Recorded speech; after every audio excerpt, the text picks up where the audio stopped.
I have no enemies.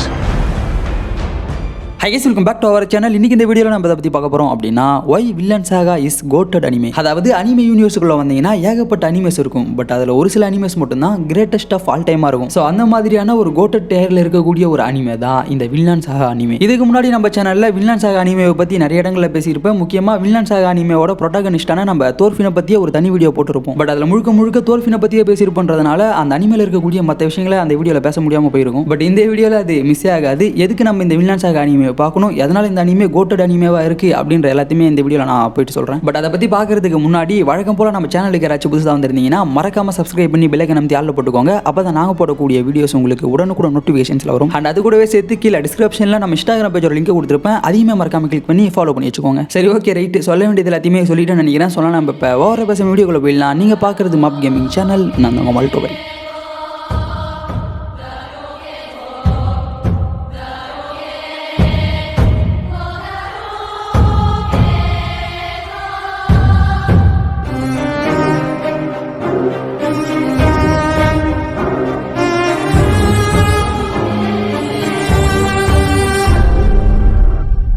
First இந்த அனிமேவோட story தோர்ஸ் கிட்ட இருந்து தான் ஸ்டார்ட் ஆகும். அதாவது நம்ம தோர்ஃபினோட அப்பா. தோர்ஸ் அப்படின்றவர் ஒரு சாதாரண பர்சன் கிடையாது, ஒரு மிகப்பெரிய மாவீரன். அதாவது இவர் ஸ்டார்டிங்ல ஜாம்ஸ் வைக்கிங்க சேர்ந்த ஒரு நபரா இருப்பாரு. இந்த கேங்ல இவர் இருக்கும்போது இவர் யாராலையுமே அடிச்சுக்க முடியாதுன்னு சொல்லலாம். நிறைய பேரை கில் பண்ணியிருக்காரு, ஏகப்பட்ட பேரை அடிச்சு ஓட விட்டுருக்காரு. அதுலயும் குறிப்பா இந்த அனிமேல தோர்கில்னு சொல்லிட்டு ஒரு கேரக்டரை காமிச்சிருப்பாங்க. அந்த கேரக்டர் தான் இருக்கிறதுலே ஸ்ட்ராங்கு. பட் அவரே சர்பாஸ் பண்ணக்கூடிய ஒரு ஆள் யாருன்னா நம்ம தோர்ஸ் தான். பட் இவ்வளவு பெரிய பவர்ஃபுல்லான ஆளு ஒரு கட்டத்துக்கு மேல சேஞ்ச் ஆகுறாரு. எதுக்குடா சம்பந்தமே இல்லாம நிறைய பேரை தேவையில்லாம கில் பண்ணிக்கிட்டு அப்படின்னு சொல்லி அந்த வைக்கிங்ஸ் இருந்து வெளியே வந்தது மட்டும் இல்லாம யாருக்குமே தெரியாம ஒரு தனி லைஃப் வாழ்றாரு. மிக முக்கியமா நம்ம தோர்ஸ் மாறதுக்கான காரணம் யார் தெரியுமா? நம்ம தோர்ஃபின் தான். அதாவது நம்ம தோர்ஸ் அந்த வைக்கிங்ல இருந்திருப்பாரு இல்லையா, அப்பதான் தோர்ஃபின் பிறந்திருப்பான். அண்ட் அவன் பிறந்ததுக்கு அப்புறமா தான் இவர் டோட்டலா சேஞ்ச் ஆகிறாரு. இன்ஃபேக்ட் நம்ம தோர்ஃபின் பிறக்கும் போது கூட தோர்ஸ் என்ன பண்ணுவாருன்னா, என்னடா அவன் சும்மா கத்திக்கிட்டே இருக்கானே அப்படின்ற மாதிரி தான் ஒரு ரியாக்ஷன் கொடுப்பாரு. பட் தோர்ஃபின் வளர தான் தோர்ஸுக்கு எல்லாமே சேஞ்ச் ஆகும். எதுக்குடா சம்பந்தமே இல்லாம நிறைய பேர் கூட சண்டை போட்டுக்கிட்டு தேவையில்லாம நிறைய பேரை கில் பண்ணிக்கிட்டு அப்படின்னு சொல்லிட்டு இவர் அந்த வைக்கிங்ஸ்ல இருந்து வெளியே வராரு. பட் இவர் சாதாரணமாலாம் அங்கிருந்து வர முடியாது. ஏன்னா இவர் தான் பெரிய ஆளுன்றதுனால இவர் அவ்வளவு சீக்கிரம் விட மாட்டாங்க. ஸோ அதுக்கு நம்ம தலைவன் என்ன பிளான் பண்ணுவார்னா, ஒரு சண்டையில் இவர் இறந்து போன மாதிரி பிளான் பண்ணி வச்சுட்டு தான் அங்கிருந்து வெளியே வருவார். அப்படி நம்ம தோர்ஸ் வந்து சேர்ந்த இடம் தான் ஐஸ்லாண்ட். தோர்ஸ் இன்னும் சாகல, இந்த இடத்துல தான் உயிரோட இருக்கான் அப்படின்றத மோப்பம் பிடித்த நம்ம ஃப்ளோக்கி என்ன பண்றான்னா, ஆஸ்கிளாட் கிட்ட ஆர்டர் பாஸ் பண்றான். ஸோ அவன் சொன்ன மாதிரியே நம்ம ஆஸ்கிளாடுமே பார்த்தீங்கன்னா தோர்ஸை மீட் பண்றது மட்டும் இல்லாம தோர்ஸை போட்டு தள்ளுறான். பட் தோர்ஸை பார்க்கறதுக்கு முன்னாடி வரைக்குமே ஆஸ்கிளாட் ஒரு மாதிரி இருப்பான். பட் தோர்ஸை பார்த்ததுக்கு அப்புறம் அவனுமே நல்லவனா மாறுவான். ஏன்னா நம்ம சாகிறதுக்கு முன்னாடி ஒரு ட்ரூ வாரியருக்கு சுவாடே தேவலடா அப்படின்னு சொல்லி இருப்பாரு. அதை கேட்டதுக்கு அப்புறம் நம்ம ஆஸ்கிளாடே லைட்டா சேஞ்ச் ஆகும். அந்த கடைசி வரைக்கும் நம்ம தோர்ஃபினுமே அந்த ஒரு வார்த்தையை நோக்கி தான் பயணிப்பான்னு வச்சுக்கோங்களேன். இந்த அனிமேல நம்ம தோர்ஸ் ஆகும்போது அந்த இடத்துல ஆஸ்கிளாடும் இருப்பான் அண்ட் தோர்ஃபினுமே இருப்பான். நம்ம ஆஸ்கிளாட் எப்பேற்பட்ட மாவீரண்டாம அப்படின்னு பார்ப்பான். பட் நம்ம தோர்ஃபின் பார்த்தீங்கன்னா எங்க அப்பா வீட சா வச்சு நான் உனக்கு ரிவெஞ்ச் கொடுத்தே ஆவாண்டா அப்படின்னு யோசிப்பான். மற்ற கேரக்டர்ஸை பத்தி பார்க்கறதுக்கு முன்னாடி நான் இந்த இடத்துல ஆஸ்கிளாட பத்தி சொல்லிடுறேன். ஆஸ்கிளாட் அப்படின்றவனுக்கு ஸ்டார்டிங்ல இருந்தே வைக்கிங்ஸ்னா சுத்தமா பிடிக்காது. வைக்கிங்ஸ் மட்டும் இல்ல, அவனுக்கு யாருமே பிடிக்காது. அவருக்கு எது கரெக்டா இருக்கோ, எது பண்ணா அவருக்கு சரியா இருக்குமோ அதை பண்ணிட்டு தலைவன் போயினே இருப்பான். இன்ஃபேக்ட் இந்த இடத்துல இவனை போட்டு தள்ளனா தான் கரெக்டா இருக்கும் அப்படின்னு சொல்லிட்டு அவனுடைய அப்பாவையே போட்டு தள்ளியிருப்பான். ஸோ சின்ன வயசுல இருந்து நம்ம ஆஸ்கிளாடும் ரக்கடா பயங்கர பவர்ஃபுல்லான ஒரு கேரக்டரை தான் வாழ்ந்து கொண்டு வரான். ஒரு கட்டத்துக்கு மேல இவருக்குன்னு சொல்லி ஒரு டீம் ஃபார்ம் ஆகுது. அண்ட் இந்த டீம்ல இருக்கிறவங்க எல்லாருமே ஒரு மர்சனரி அசாசின்னு கூட சொல்லலாம். ஏன்னா காசை வாங்கிக்கிட்டு அவங்க சொல்றதை செய்யறது தான் இவங்களுடைய வேலையே. அந்த டீமுக்கு தான் நம்ம ஆஸ்கிளாட் லீடரா இருப்பான். ஸோ இந்த வகையில தான் நம்ம ஃப்ளோக்கி ஆஸ்கிளாட மீட் பண்றான். ஃப்ளோக்கின்றவனும் சாதாரண ஆள் கிடையாது, அவனே பெரிய ஆளு. பட் அவனே வந்துட்டு ஆஸ்கிளாட மீட் பண்றானா, அப்ப ஆஸ்கிளாட் எந்த அளவுக்கு பெரிய ஆளா இருப்பான்னு பாத்துக்கோங்க. ஃப்ளோக்கி எதனால ஆஸ்கிளாட மீட் பண்ணிருப்பான் அப்படின்னா, நான் முன்னாடி சொன்ன மாதிரி தோர்ஸை கில் பண்றதுக்கு தான். ஆஸ்கிளாடுமே தோர்ஸை கில் பண்றதுக்காக ஒரு பயங்கரமான பிளானை போட்டு எல்லாத்தையுமே ஸ்கெட்ச்லாம் பக்காவா போட்டுருவான். பட் அந்த பேட்டில் பார்த்தீங்கன்னா அவனால தோர்ஸை கில் பண்ணிருக்க முடியாது ஸ்டார்டிங்ல. ஏன்னா இவர் தோர்ஸை கில் பண்ணலாம் அப்படின்னு சொல்லி போயிருப்பார் பார்த்தீங்களா. அந்த இடத்துல இவருக்கும் தோர்ஸுக்கும் ஒரு 1-on-1 பேட்டில் நடக்கும். இந்த பேட்டில் நம்ம தோர்ஸ் ஆஸ்கிளாட ஒரே செகண்ட்ல வின் பண்ணுவாரு. அப்பவே நம்ம ஆஸ்கிளாடுக்கு இவன் சாதாரண ஆள் கிடையாதுரா, இவனை நம்ம பேட்டில் எல்லாம் வின் பண்ண முடியாது அப்படின்றது தெரிஞ்சிடும். இன்ஃபேக்ட் ஒரு கட்டத்தில் நம்ம தோர்ஸையை பார்த்து, தம்பி நீ பயங்கர பவர்ஃபுல்லா இருக்க, எதுக்காக நீ எங்க டீமுக்கு லீடரா வரக்கூடாது அப்படின்னு கேட்பாருங்க. பட் அதுக்கப்புறம் நான் சும்மா தான்ப்பா காமெடி பண்ண அப்படின்னு சொல்லி டாபிக்கை மாத்திடுவான். நம்ம தோர்ஸ் மட்டும் இந்த இடத்துக்கு தனியா வந்திருந்தாருன்னா கண்டிப்பா எல்லாருமே தூக்கி போட்டு மிதிச்சிருப்பாரு. பட் அவருடைய வீக்னஸ் அவருடைய பயணமே இந்த இடத்துல தான் இருந்திருப்பான். இன்ஃபேக்ட் தோர்ஃபினை வச்சு தான் நம்ம ஆஸ்கிளாட் தோர்ஸை கில் பண்ணவே செஞ்சிருப்பான். இந்த இடத்துல நம்ம ஆஸ்கிளாட் தோர்ஸை அட்மையர் பண்ணுவான். பட் அதுக்காக அவனால மொத்த வைக்கிங்ஸையுமே எதிர்த்து நிற்க முடியாது. அது மட்டும் இல்லாம தோர்ஸுக்கும் ஆஸ்கிளாடுக்கும் நடந்த 1-on-1 பேட்டில் நம்ம தோர்ஸ் வின் பண்ணுவான் இல்லையா. ஸோ அப்படி வின் பண்ணிட்டாலே நம்ம தோர்ஸ் அவன் விட்டுடணும். பட் அப்படியே அவனால விட முடியாது. இந்த இடத்துல நம்ம தோர்ஸை கில் பண்ணியே ஆகணும் அப்படின்ற ஒரு சுச்சுவேஷன்ல அவன் இருப்பான். ஸோ அதனால இந்த இடத்துல அவனுக்கு எது சரின்னு படுதோ அதை செஞ்சிருப்பான். ஐ மீன் தோர்ஸை கில் பண்ணியிருப்பான். இதை கேட்கும் போதே உங்களுக்கு லைட்டா ஒரு மாதிரி மாதிரி இருக்கும். பட் இதை விட ஒஸ்டான விஷயத்த நம்ம ஆஸ்கிளாட் பண்ணியிருக்கான். அதுதான் அவனுடைய டீமை சேர்ந்தவங்களே போட்டு தள்ளது. அதாவது நான் முன்னாடியே சொன்ன மாதிரி நம்ம ஆஸ்கிளாட் டேனிஸ் வைக்கிங்கோட தலைவனா இருப்பாரு. இந்த கேங்ல இருக்கிறவங்க எல்லாருமே நம்ம ஆஸ்கிளாட் என்ன சொல்றானோ அதை கண்ணை மூடிக்கிட்டு செய்யறவங்களா இருப்பாங்க. அதுக்காகவே நம்ம ஆஸ்கிளாடுக்கு அந்த டீமை சேர்ந்தவங்களே சுத்தமா பிடிக்காது. ஒரு கட்டத்தில் இந்த விஷயத்த அந்த டீம்ல இருக்கிறவங்கள பார்த்து சொல்றது மட்டும் இல்லாம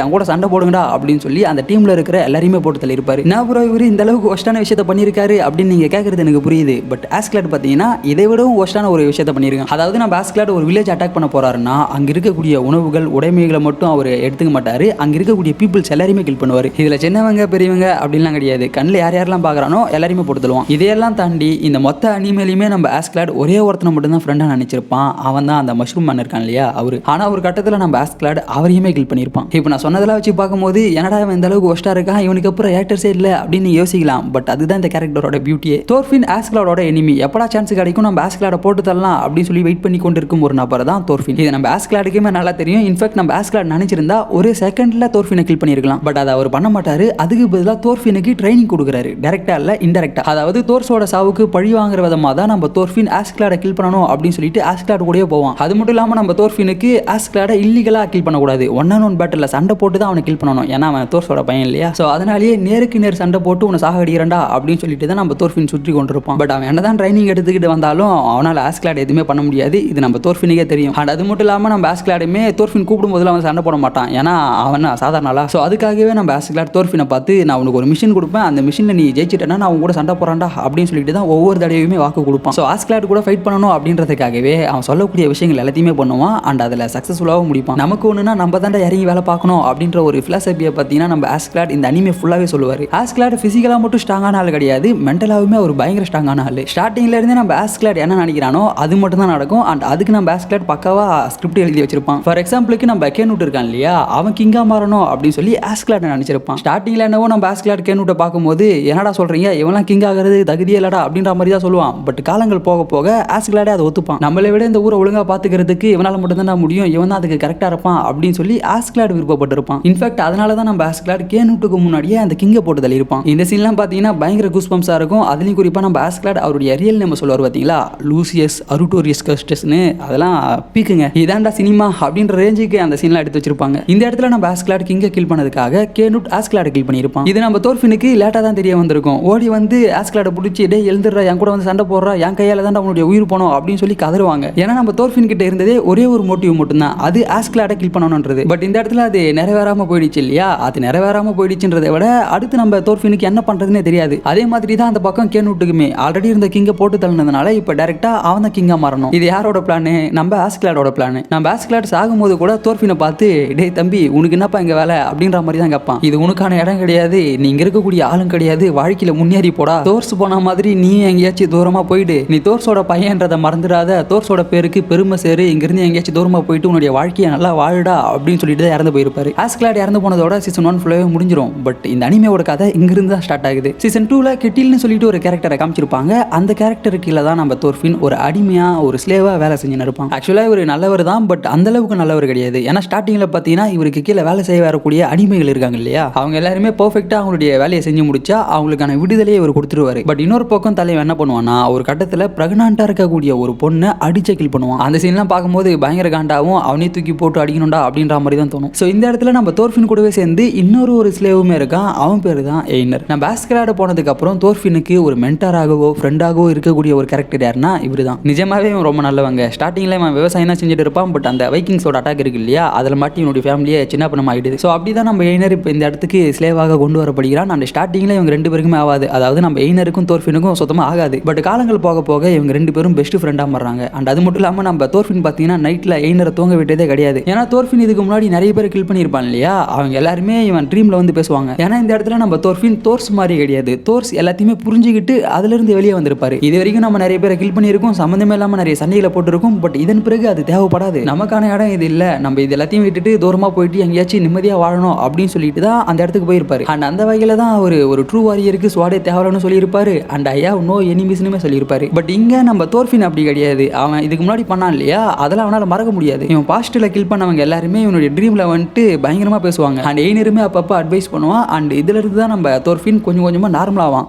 இதுக்கு ஒரு பெஸ்ட்டான சீனை இந்த இடத்துல வச்சிருப்பாங்க. அதாவது நம்ம கெட்டில் ஒரு பிரெக்னன்ட் லேடியை சாகடிச்சிட்டான்னு சொன்னோம் இல்லையா, இதை பார்த்து நம்ம எயினர் பயங்கர காண்டாகி இருப்பான். காண்டானது மட்டும் இல்லாமல் நம்ம கெட்டில் எப்படியாச்சும் கில் பண்ணி ஆகணும் அப்படின்னு சொல்லி அதுக்கு பிளானும் பண்ணுவான். பட் இந்த இடத்துல தான் நம்ம தோர்ஃபின் நம்ம அவரை கில் பண்ணக்கூடாது, அவரை சேவ் பண்ணணும் அப்படின்னு முடிவு எடுப்பான். இந்த இடத்துலயே ஆல்மோஸ்ட் தோர்ஸா மாறிட்டான். பட் இவன் கம்ப்ளீட்டா தோர்ஸா மாறினது எந்த இடம் தெரியுமா? சீசன் 2 கிளைமேக்ஸ் தான். அதாவது ஒரு பக்கம் நம்ம தோர்ஃபின்னா, இன்னொரு பக்கம் கேனுட். போன சீசனோட எண்டிங்லேயே நம்ம கேனுட் ஒரு கிங்கா மாறி இருப்பான். தோர்ஃபினுக்கு எப்படி நம்ம ஆஸ்க்லாடோ அதே மாதிரி தான் கேனுட்டுக்கு ரேக்னர். அவர் இறந்து போனதுக்கு அப்புறம் நம்ம கேனுட்டோட கேரக்டரும் டோட்டலா சேஞ்ச் ஆகுது. ஆக்சுவலா இதுக்கு முன்னாடியே நம்ம கேனுட்டுக்கும் ஒரு பிரீஸ்டுக்கும் பேச்சுவார்த்தை ஒன்று போகும். அந்த பேச்சுவார்த்தையில அந்த பிரீஸ்ட் பார்த்தீங்கன்னா, நீங்க பண்ணதெல்லாம் பார்த்து கடவுள் உங்களை கை விட்டுட்டாரு, இனிமே கருணையே கிடையாதா அப்படின்ற மாதிரிலாம் சொல்லியிருப்பான். அண்ட் நம்ம கேனுட்டுக்குமே லைட்டா அது கொஞ்சம் தோணும். அண்ட் இதெல்லாம் கேட்டு அவன் வளர்றதுனால அவனுக்கு பார்த்தீங்கன்னா வைலன்ஸ் தான் நம்ம இனிமே கையில் எடுக்கணும், இனிமே அன்புலாம் காமிச்சா வேலைக்கு ஆகாதுன்னு சொல்லிட்டு முடிவு எடுக்கிறான். ஒரு பக்கம் நம்ம தோர்ஃபின் எதுக்குடா சம்மந்தமே இல்லாம சண்டை போட்டுக்கிட்டு இனிமே இந்த வைலன்ஸே வேணாம் அப்படின்னு முடிவு எடுக்கிறான். பட் இன்னொரு பக்கம் நம்ம கேனுட் வைலன்ஸ் தான் வேணும் அப்படின்னு முடிவு எடுக்கிறான். இவங்க ரெண்டு பேருக்கு இடையில இருக்கக்கூடிய அந்த ஐடியாலஜி ஆகட்டும், கேரக்டர் ஸ்விட்ச் ஆகட்டும், எல்லாமே பக்காவா காமிச்சிருப்பாங்க. ஸோ இந்த இடத்துல கிங்கா மாறின நம்ம கேனுட் என்ன நினைக்கிறான்னா, வைலன்ஸ் யூஸ் பண்ணி எல்லாருமே நம்ம கண்ட்ரோல் எடுக்கிறது மட்டும் இல்லாம ஒரு புது உலகத்தை உருவாக்கணும் அப்படின்னு நினைக்கிறான். இன்ஃபேக்ட் அதனால தான் நம்ம தோர்ஃபின் ஸ்லேவாக இருக்கக்கூடிய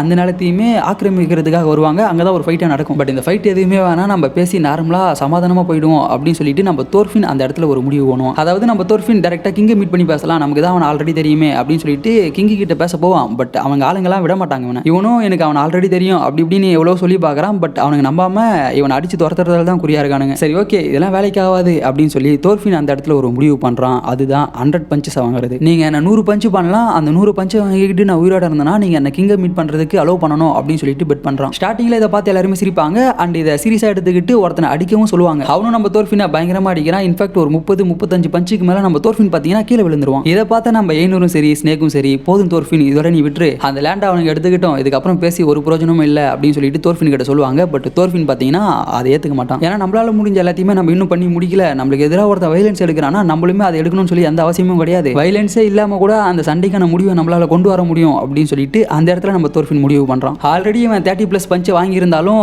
ஆப்போனண்ட்டை பார்த்து என்னப்பா தம்பி இன்னும் பேலன்ஸ் நிறைய பஞ்சு இருக்கே அவ்வளவுதானா அப்படின்ற மாதிரி கேட்பாங்க. இவன் கேட்கறத பார்த்து ஆப்போனண்ட் மட்டும் இல்ல, ஆப்போனண்டோட டீம் அண்ட் அந்த கிங்குக்கு கீழே இருப்பாங்க இல்லையா, அவங்க எல்லாருமே மிரண்டு போய் நிற்பாங்க. இதுக்கு முன்னாடி நம்ம தோர்ஃபின் அடி வாங்கினதை பார்த்து சிரிச்சு கொண்டு இருந்த எல்லாருமே இதன் பிறகு சைலண்ட் ஆகுறாங்க. இதன் பிறகு நம்ம தோர்ஃபினுக்கு விழக்கூடிய ஒவ்வொரு அடியும் அவனுக்கு விழுற மாதிரி இருக்காது, சுத்தி வேடிக்கை பார்த்துன்னு இருந்தாங்க இல்லையா அவங்களுக்கு விழுற மாதிரி இருக்கும். ஸ்டார்டிங்ல நம்ம தோர்ஃபின் நானும் கிங்கும் ஃப்ரெண்டு தான், நான் ஆல்ரெடி அவரை மீட் பண்ணியிருக்கேன் அப்படின்னு சொல்லியிருப்பான் இல்லையா, அதை யாருமே நம்பி இருக்க மாட்டாங்க. பட் இந்த 100 பஞ்சுக்கு அப்புறம் எல்லாருமே அதை நம்புவாங்க. இன்ஃபேக்ட் தோர்ஃபினை 100 பஞ்சு பண்ணவனே அதுக்கு சாரி கேட்பான். இந்த இடத்துல தான் நம்ம தோர்ஃபின் தோர்ஸா கம்ப்ளீட்டா சேஞ்ச் ஆகியிருப்பான். இந்த இடத்துல நம்ம தோர்ஃபின் 100 பஞ்சஸ் வாங்கினதுக்கு அப்புறம் ஒரு ஸ்பீச்சை கொடுப்பான். அந்த ஸ்பீச்சை வச்சு ஒரு 10 புக்கு எழுதலாம், அந்த மாதிரி தான் இருக்கும் அந்த ஸ்பீச். ஃபார் எக்ஸாம்பிளுக்கு நம்ம கேனுட் கிங் இருக்காரு இல்லையா, அவருக்கு டைரக்டா கீழே இருக்கக்கூடிய ஒரு நபர் நம்ம தோர்ஃபினை பார்த்து என்ன கேட்பாருன்னா, டேய் தம்பி நீ இவங்கிட்ட 100 பஞ்சு வாங்கினதுக்கு பதில் நீ அவனை டிஃபீட் பண்ணிட்டே நீ உன ப்ரூஃப் பண்ணியிருக்கலாமே அப்படின்ற மாதிரி கேட்பான். பட் அதுக்கு நம்ம தோர்ஃபின் பார்த்தீங்கன்னா அது எப்படிங்க சமாதானம் பண்ண வந்த நானே அட்டாக் பண்ண முடியும்னு கேட்பான். அண்ட் இந்த இடத்துல தான் நான் உங்க எல்லாருமே இன்னைக்கு தான் மீட் பண்றேன், அண்ட் நீங்க யாருமே எனக்கு எனிமி கிடையாது,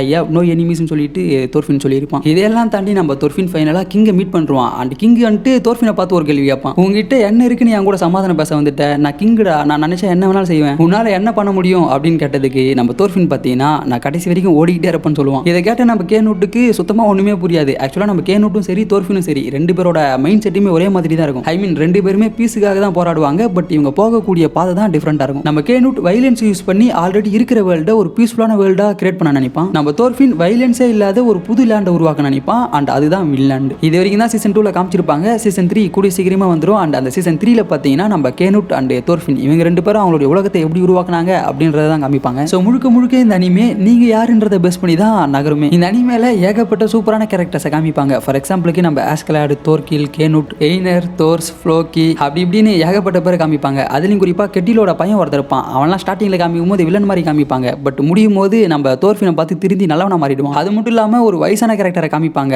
அவருமே ஸ்டார்டிங்ல இருந்து பயங்கரமா பிலாசபிக்கலா பயங்கரமா பேசுவார். இந்த அனிமே ஃபுல்லாவே அப்படியே வாழ்க்கைக்கு தேவையான தத்துவங்கள் எல்லாத்தையுமே தெளிச்சு விட்டு இருப்பாங்க. ஒரு சில அனிமேஸை பார்க்கும்போது மட்டும்தான் நமக்குள்ளேயே ஒரு சில சேஞ்சஸ் கிரியேட் ஆகிறத நம்மளால ஃபீல் பண்ண முடியும். இந்த அனிமேவை பார்த்ததுக்கு அப்புறம் எல்லாராலையுமே தோர்ஸ் மாதிரி தோர்ஃபின் மாதிரி மாற முடியும்னு சொல்ல வரல. பட் ஒரு சில சேஞ்சஸ் உங்களுக்கு கிரியேட் ஆகும். இந்த வீடியோல நான் சொன்னது இந்த அனிமேவோட ஓவரால் ஸ்டோரி மட்டும்தான். பட் இந்த அனிமேவை பார்க்கும்போது தான் இந்த அனிமேவுக்குள்ள என்னென்ன விஷயங்கள் இருக்கு அப்படின்றது நிஜமாவே தெரிய வரும். ஒரு கேரக்டர் எப்படிலாம் சேஞ்ச் ஆகிறான், அவனுடைய லைஃப்ல நடக்கக்கூடிய விஷயங்கள் என்ன, அதை எப்படி அவன் டேக்கிள் பண்ணி முன்னேறான் அப்படின்றது எல்லாத்தையுமே இந்த அனிமேல சூப்பராகவே காமிச்சிருப்பாங்க. சீசன் 1 ஃபுல்லா நம்ம ஆஸ்கலாடோட பாயிண்ட் ஆஃப் வியூல இருந்து பார்ப்போம். அவர் தான் மெயின் கேரக்டரா இருப்பாரு. சீசன் 2ல நம்மளுடைய பாயிண்ட் ஆஃப் வியூல இருந்து பார்ப்போம். ஸோ இது வரைக்கும் யாராச்சும் இந்த அனிமேவை பார்க்காம இருக்கீங்க அப்புறம் பார்க்கலாம் அப்படின்னு சொல்லி தள்ளி வச்சிருந்தீங்கன்னா மறக்காம செக் பண்ணி பார்த்துருங்க. ஏன்னா இந்த அனிமேவை எந்த அளவுக்கு சீக்கிரம் பார்க்குறீங்களோ அந்த அளவுக்கு உங்களுக்கு ஹெல்ப்ஃபுல்லாக இருக்கும். அண்ட் ஆல்ரெடி பார்த்தவங்க கூட ஒரு வாட்டி ரீவாட்ச் பண்ணுங்க, அதுவுமே நல்லா தான் இருக்கும்.